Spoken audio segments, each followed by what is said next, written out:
All right, everyone. Welcome to a emergency podcast that happens 36 hours after the fact. But that's the level of urgency we have in this league. I'm the Vikings, aka Mike. I'm also joined by Bengals Chris, or Fake Chris, as some like to call them. Chris, how we doing? Young Chris, the real Chris, the Chris that's won a Super Bowl in this league. And any of those are acceptable. I'm doing great, by the way. I like all those names. That's fantastic. Anyways, so a lot happened on Monday. So right afterwards, it was suggested by a few folks involved that we get back on and do kind of a recap of how everything shifted after the fact. So kind of just going to touch on the deals real fast, what it means for the teams involved, and go from there. And it looks like I've got a vomit from Matt. So instead of joining, he's commenting that he's vomiting. Okay, Matt. If you'd like to join, by all means, I'm happy to send you the invite. Anyways, Can I see these comments? they're on the right side. Do you see the chat yes, screen? I see the vomit. Okay, perfect. So, now, I'm pretty sure vomit is in regards to me winning and knocking them out for another year. that could be it too. Anyways, so the trades we're referring to took place on Monday. In particular, it's the Seahawks giving up Alvin Kamara for the 104. The Vikings, me trading the 101 for Nate Gary, 106, 117, 307, and 406. And the big boy, Kyler Murray, last year's 101, and Chris Godwin, as well as the supplemental that I got from Janoris Jenkins. Thanks, buddy. For going into the 102, the 108, and the 111. So, kind of changed the overall structure of where basically the power is.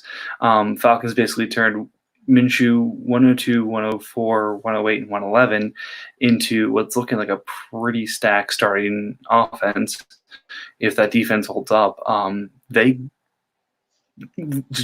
catapulted into the favorite race. I continue my never-ending rebuild, as Goose likes to say it. And the Broncos add 101, which is a nice piece to build around without giving up a future first. So, that's summary, but I've gotten feedback before that I don't let you talk enough. So please, let me get your feedback on this, Chris. Well, let's start with the 101 trade from my perspective on here. And I think it was mentioned in chat a bit that it was liked for both sides, and I fully agree with that. I don't feel like he got raked over the coals at all to pull off the 101, yet he still gave up, legitimate capital to do it. 106, 117, Nate, Jerry, if you want.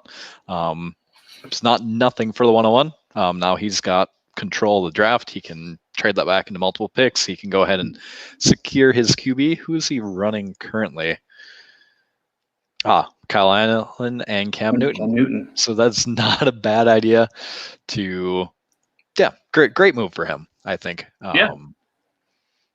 Good move for you. You didn't need it. You had, I had Kyler. You had Kyler Murray. Now you don't. We'll get to that in a moment. Yeah. But yeah, I thought that was a great move for him. Like you said, keeps his 2021 first. It's solid first step for a new owner. We've seen much worse first steps from multiple people that join this league. So that's a good introduction to the league here. No, and look. Sorry, we got comments coming in. It's awesome. It's great. And look, I mean, I'm not going to talk about my own team too much, but I've been trying to move the 101 for the better part of the summer because with Kyler there, I either wanted to move Kyler or Burrow, and couldn't find an offer that really got there. I think I was close to one last week, but this was able to kind of bridge the gap that I couldn't get to last week. It was a move down. I'm still in sort of that top 10 area that I think is kind of the first tier of this draft, and picked up additional assets. So it made sense for the team I was building, and I think for the team I continue to build. So we'll see where it goes. Yep. Excuse me. Now for the 104 and the Kamara trade, I'd take the Kamara side of this every time. So it's interesting. So if you look at the Seahawks, Yep. and I was actually talking to Brent about this as this deal was going down. So if you look at the Seahawks, even though they traded Kamara, they still have a pretty good offense. The defense could use some work, but they're kind of a quarterback away. So if you think about I don't oppose the idea of more flexibility holding the 104, but what I'm saying is Kamara should have been worth more than just the 104. And that's been up in the air.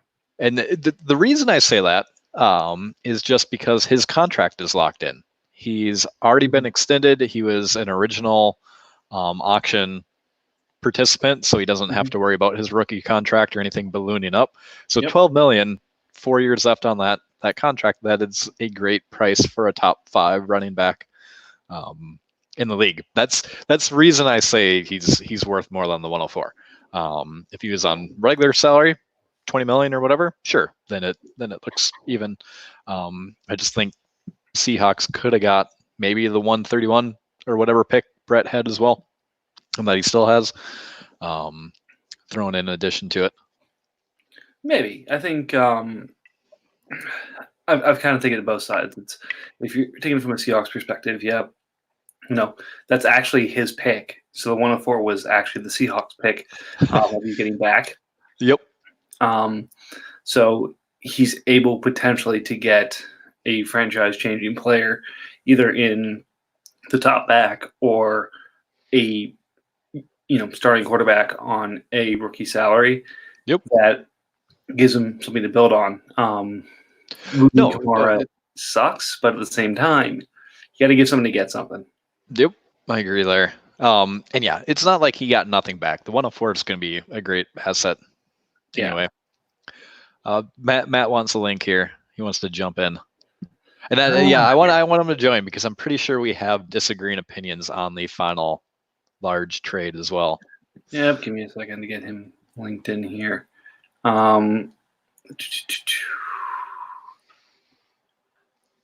This is good radio here as I'm going to run out of drink before we're over. Yeah, probably. All right, just dropped him the link.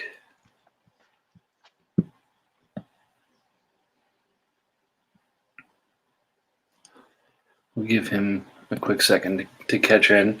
No,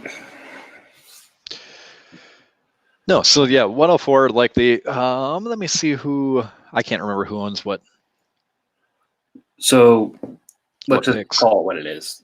Unless the Broncos trade the pick and somebody else has a different idea, the Broncos are taking their franchise quarterback and Burrow at 101.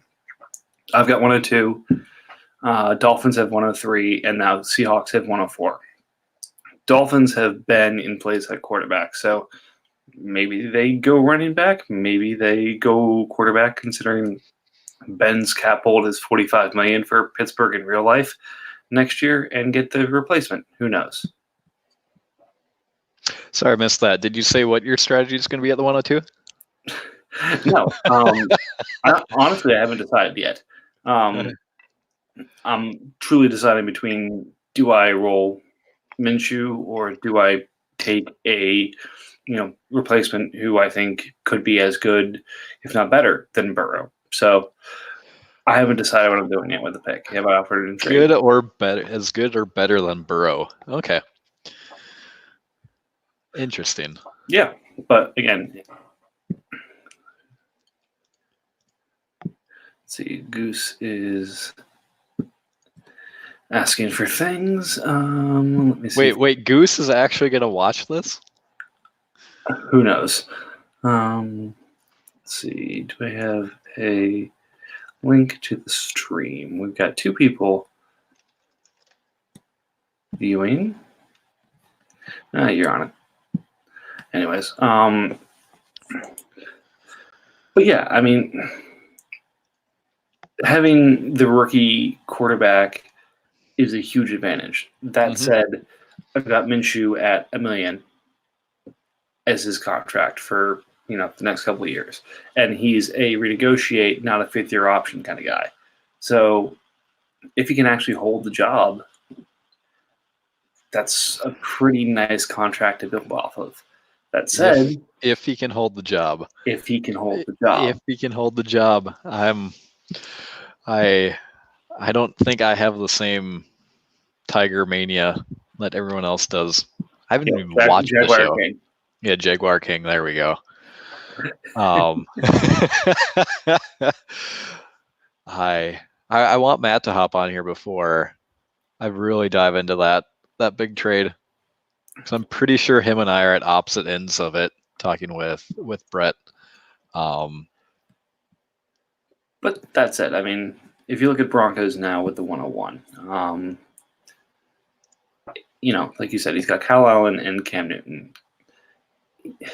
He's probably going to hold Cam for the near future until he gets some kind of indication of whether Cam's going to be on a team next year or not. And if he is, that's a really expensive backup. Cam's going to get cut. Like, let's not worry too much about this. Yep.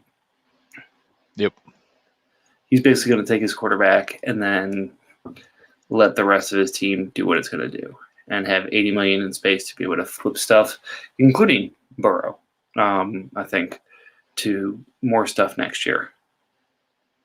Because and we talked about this last week, with a team that's really not scoring points, he's going to be a front runner for Trevor. So you don't need Trevor and Joe. So yep, we'll figure this out.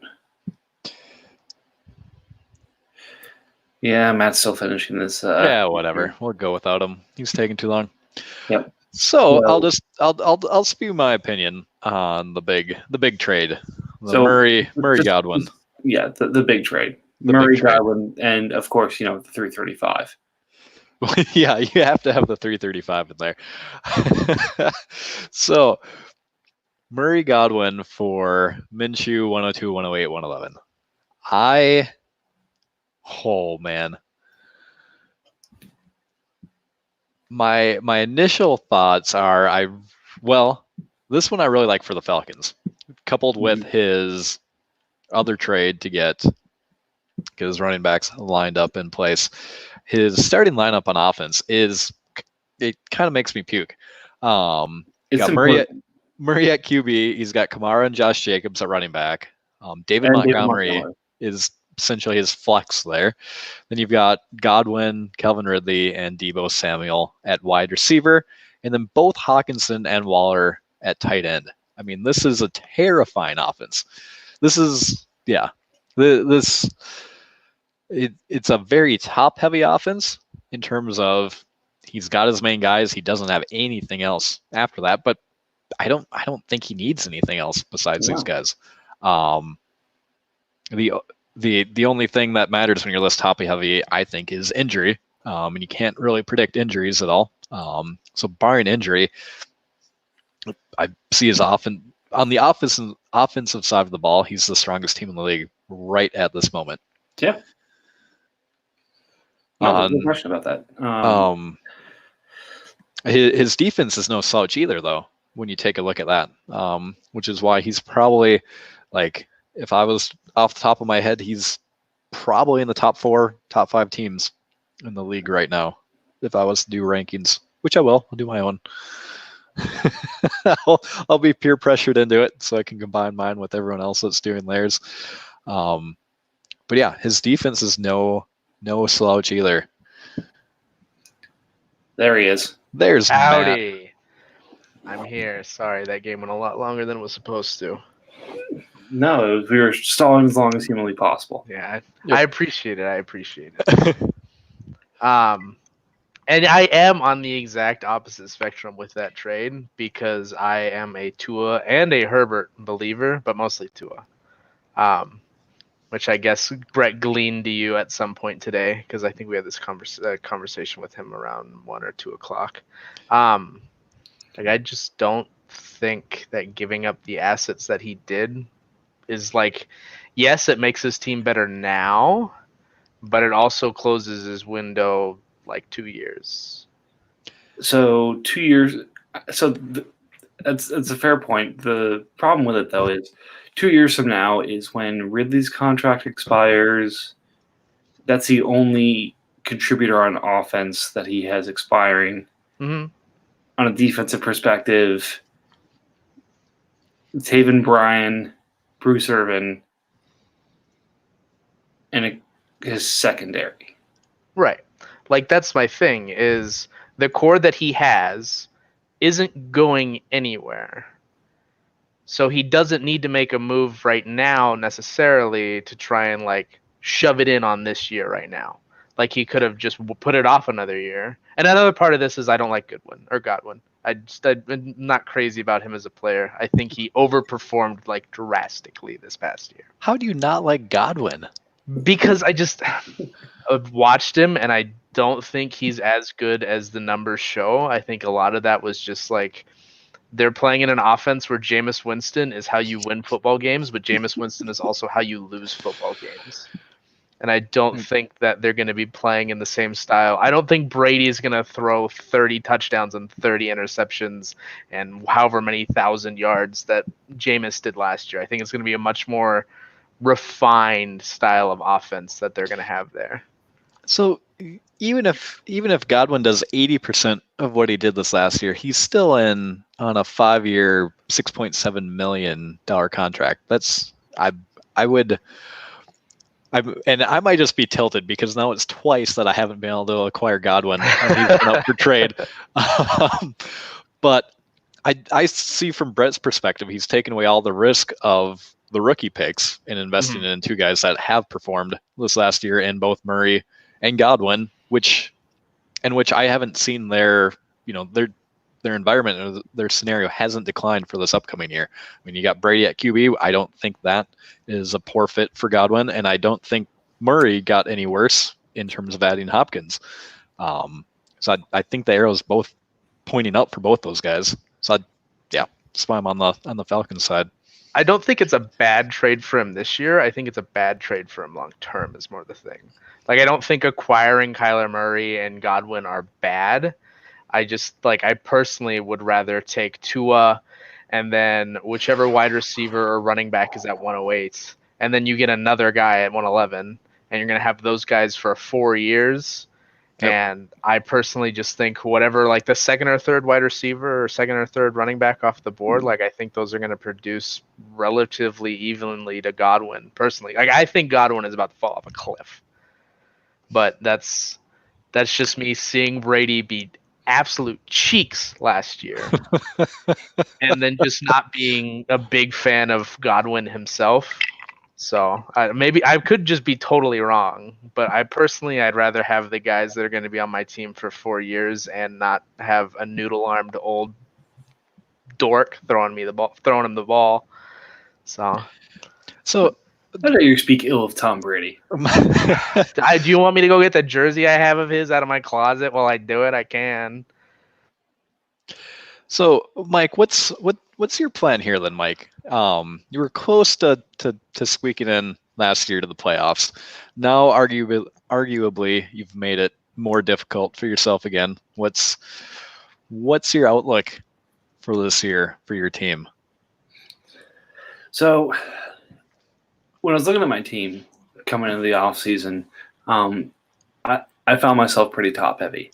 So, I had Kyler, Cook, Hill, Godwin, Harry, Andrews as kind of the core of my offense. And then I'd say an above average, but not, elite defense. And unfortunately, I have to play Goose twice a year. I have to play Jeremy twice a year. So my road to the playoffs was not an easy one. So I took a look at things and said, I need more. I need more weapons on a team if I'm going to compete with these guys. So that's when I looked at what the Falcons had in terms of picks. And frankly, I don't think Brent's going to get upset if I said it. We've been going back and forth on a trade about this like for the last 6 weeks. Mm-hmm. Like some iteration of this has been in his inbox or my inbox. Otherwise, for this whole time. Sometimes it included Hill, sometimes it included Cook, sometimes it included other pieces.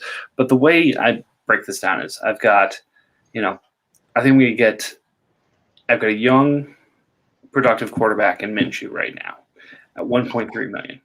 If I add Tua to that, I think I've got a better quarterback situation than I had before. That said, Murray also, just had Hopkins, so I don't think Murray's a slouch either at the moment. So say you make it Minshew and 102 for Murray. I think that's kind of a wash right now. Now let's move to the next piece of it. 108 and 111. I think there's a clear top 10 or 11 to this draft. And I also have 106, and I have 108 and now 111. I can add 3 quality pieces to what I have right now. One of those probably being a running back, and find myself in a situation where I might actually have the firepower to go at a Goose. Maybe this year, probably next year. But, you can't go at some of these top teams, half-cocked, or else you're not going to get anywhere. And I've mentioned before, and I've ran the simulation, if I made the playoffs last year, I would have won the league. So I need to make sure I can make the playoffs, and that's not an easy calculation when you got these teams to go through. Hey, look, it's been me the past 3 or 2 years or whatever in the playoffs where I would have been the winner if I had won the AFC Championship game. If your wide receivers could catch a touchdown when you need it. Literally, 2 years in a row. Fuck my life. That does explain why you very swiftly denied my total crackhead offer earlier today, Mike. Because I literally just blew up my team to get these picks. So blew it up. You traded back one into a player. $30 million asset. I mean, You traded one player.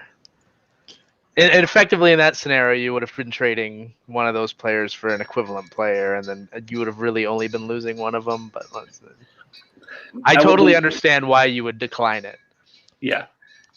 Again, I'm not shy about sharing stuff here, but I would have basically been trading the best pieces of the big boy trade and the 101 trade for Patrick Mahomes. Yeah, it was 4 firsts for Mahomes because I figured, fuck it, why not? That's a lot. It was a shit. And for early, like not something I'm looking to do right now. Yeah, that was let's test and see how brass Mike feels right now. Again, I literally just put a stick of dynamite on my team to blow things up a little bit to add depth at multiple positions and studs at multiple positions. Now that being said, as Goose has been more than happy to make clear to the entire league, I have a lot of picks and a lot of contract years, so I've got more trading to do. So for those of us in quarantine right now, this is not a bad thing because it gives me shit to do. That said, gotta get creative on some of this stuff. So some might happen now, some might happen during the draft. So I like the idea of having the capital to kind of move around if I need to. But that said, it's going to be an interesting couple of weeks. You have 16 picks in this draft. That's you have how many contract years is that? 64 contract years in picks. But you enjoy this part, so it doesn't worry me at all. Yeah, and again, I've got 4 trades out to teams right now to try and reduce that number. I am one of them, but it doesn't reduce the number. Yeah, it does. Does it? With that would reduce. Oh, I see. Yeah. So again, I'm gonna keep it active. I'm gonna keep doing stuff. I think deep down from his haunches, Goose is happy to have a team like me kind of pushing activity and continuing activity, basically 365. But it's a challenge. There we go. We'll do that. I am disappointed that I missed getting to roast the ever-loving fuck out of Seahawks again, though. Well, and again, that's still something that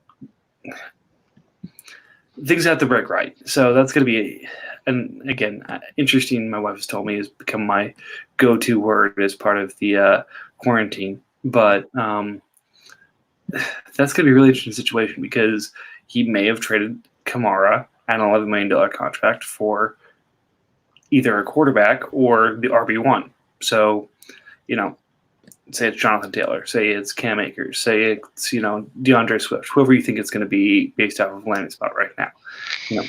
Would you trade that off of the 104 contract for Alvin Kamara?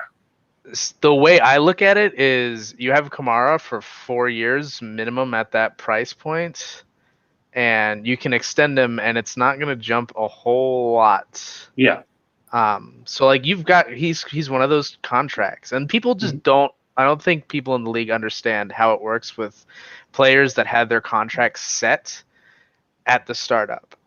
Like Kamara is going to be roughly around that 11 million. Mm-hmm. Like he might jump up to, I think the max he could jump up to is like 16 million. Like Yep. he's gonna hover at that for the rest of his career. So you're trading that for a player you're gonna be paying what was Saquon's 2 years ago? I don't even know who has Saquon now. Redskins does at the moment. He's Redskins 6.3 million right now. Yeah, so you're saving like 5 million that you're gonna have to eat twice over at minimum, and when you go to extend the contract on the guy, yeah. So like you're trading a contract that yes, you're saving 5 million now, but he's not spending that 5 million anymore. He's not. That's not money that he can then shift into like. But being that's competitive. also assuming that Burrow's going to be 101. Mm-hmm. Oh, assuming I take Tua at 2 and Herbert goes at 3 to the Dolphins, then he's in that situation. Mm-hmm. Dolphins may say, screw it. I've got Ben. I'll figure out quarterback later. Let me get Taylor. At which point he's sitting there and getting Herbert at 4.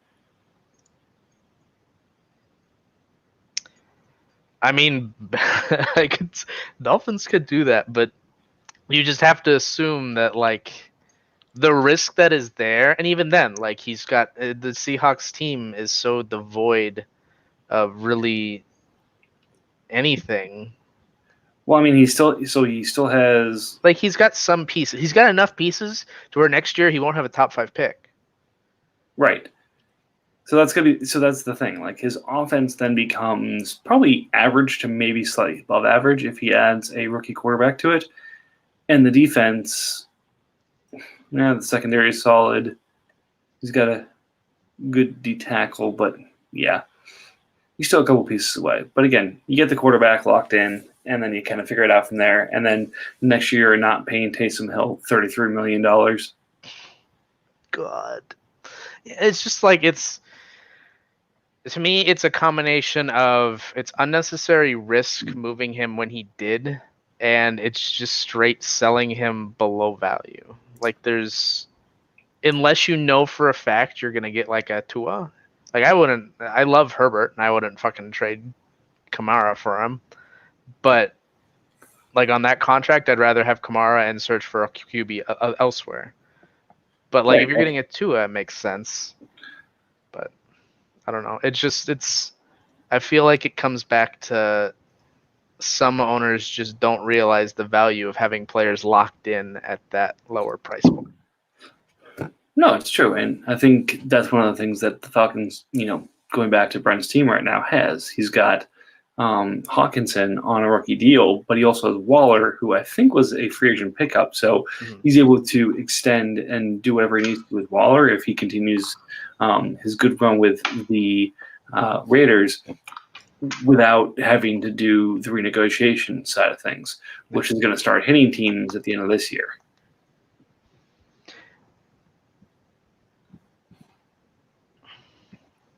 But it's gonna be interesting to see how things shake out for sure. But yeah, coming back to one of the main things we talked about earlier, how does this kind of change the overall makeup of the league? I don't think it really does much for Broncos. I think they were kind of locked into a rebuilding role this year as it is. I think it gives him a big, shiny asset to be able to either peddle or move off of or kind of build around. But I think he's at 86 million of the salary right now, so he's got a ton of cap to work with. He's begun his rebuilding process, so nothing really changes in the AFC West. This NFC South, obviously the Falcons jumped to the top of the division with Saints doing what they're doing, and then Panthers as well. So I know the Panthers were kind of sitting saying, hey, I'm going to see what this team looks like at the end of the year. I think now they kind of have to make some moves, or else they're going to be at best a wild card team. It's going to be a fun matchup to watch. His team isn't a slouch either.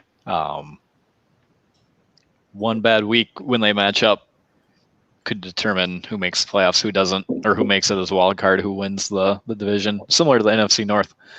And right now, I'm glad I'm in the AFC. It's a much clearer path to victory over here. Yeah, I'm looking forward to having our annual Week 12 meetup that won't actually matter for anything until it does. It did last year, apparently. I'm excited. Did it? It determined our seeding. Never mind, it didn't. It didn't change anything. Yep. Still, yeah. I'm excited to play Raiders, who seems to have... He's starting to hit his stride on that team. I actually think the AFC West is going to be really fun to watch because my team got not a lot, but noticeably weaker this year, losing Kuechly and such. Yep.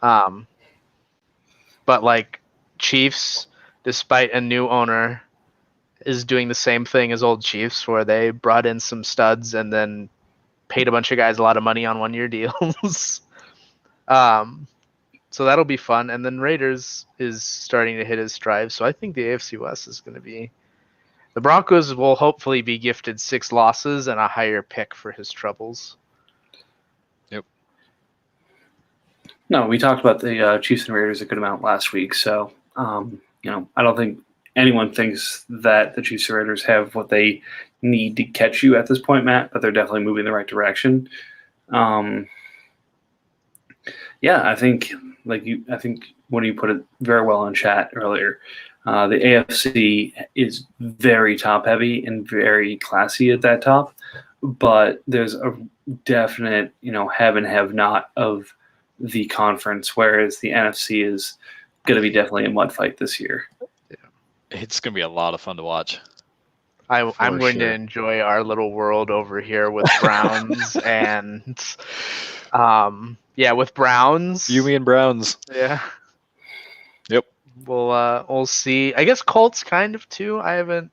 Yeah, Colts is a solid team. We'll have to do a deep dive again for each division. Oh no, Colts killed his team. That's right.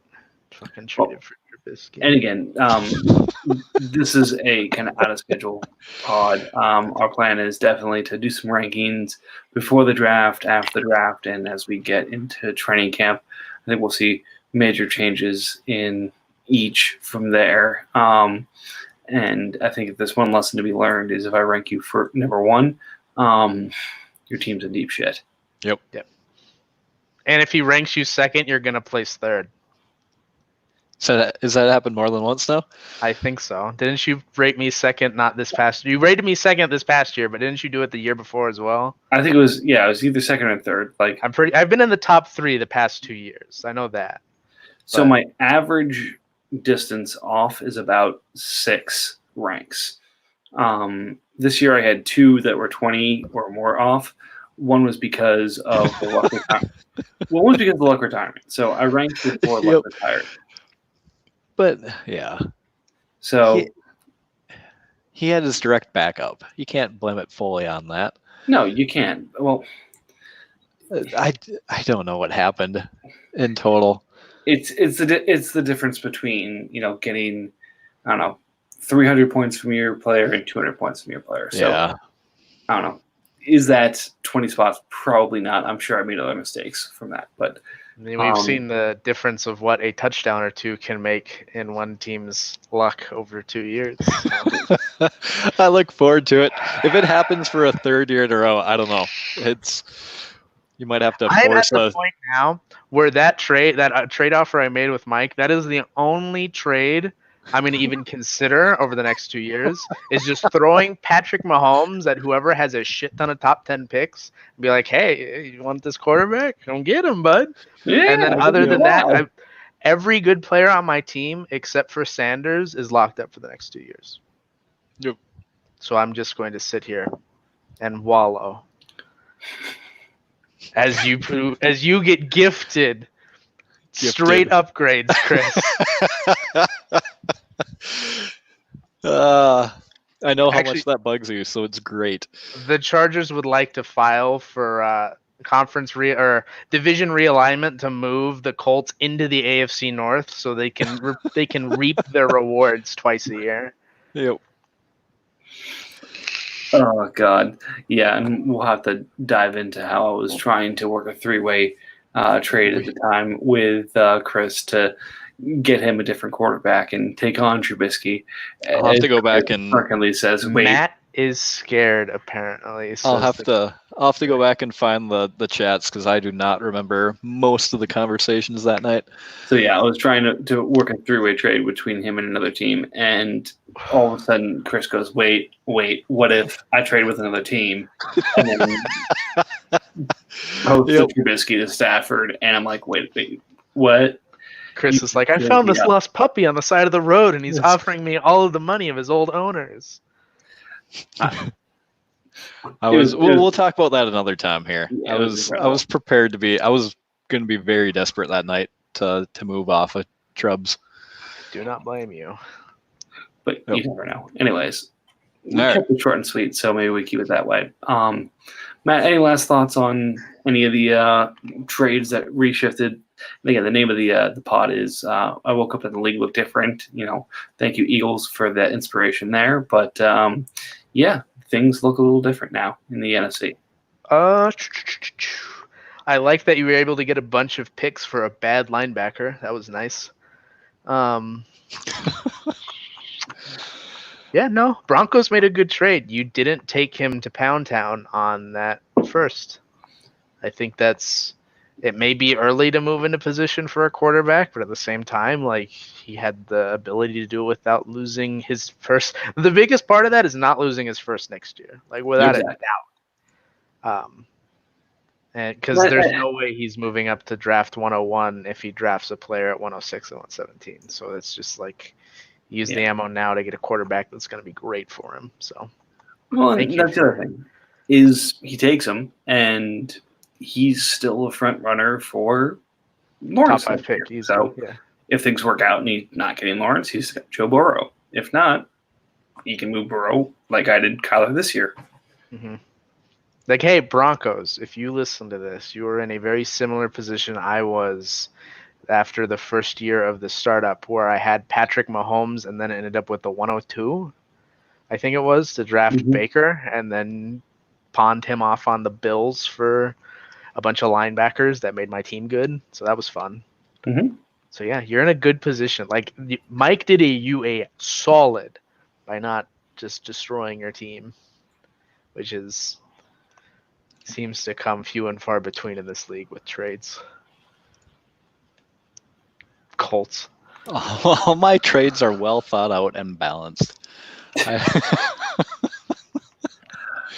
And on that lie, we'll go ahead and close things up. And awesome. Thank you both for joining. Appreciate it. Keeping these short and sweet, and we'll be back here.